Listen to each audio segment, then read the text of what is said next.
પ્રજાસત્તાક દિવસની શુભેચ્છાઓ। આજે આપણે બધા એક ખાસ દિવસને યાદ કરવા માટે એકઠા થયા છે, જેણે આપણને એક મજબૂત રાષ્ટ્ર તરીકે આગળ વધવાની તક આપી છે।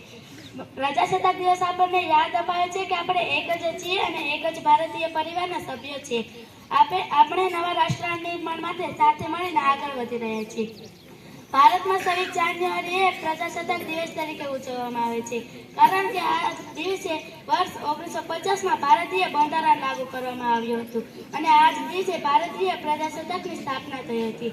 આ દિવસે તે મહાપુરુષોને યાદ કરવામાં આવે છે કે જેણે દેશને આઝાદી મેળવ્યા બાદ દેશને મજબૂત અને સમૃદ્ધ ગણતંત્ર બનાવવાનું કામ કર્યું હતું। આ દિવસે પરેડનું પણ આયોજન કરવામાં આવે છે। શાળા અને કોલેજોમાં સામાજિક અને સાંસ્કૃતિક કાર્યક્રમોનું પણ આયોજન કરવામાં આવે છે। આપણું બંધારણ આપણને યાદ અપાવે છે કે આપણે એક જ છીએ અને એક જ ભારતીય પરિવારના સભ્યો છીએ। આ દિવસે આપણે પ્રતિજ્ઞા લેવી જોઈએ કે આપણે આપણા રાજ્યને મજબૂત બનાવીશું અને તમામ નાગરિકોને ન્યાય અને સમાનતાની ભાવના સાથે તકો પ્રદાન કરીશું।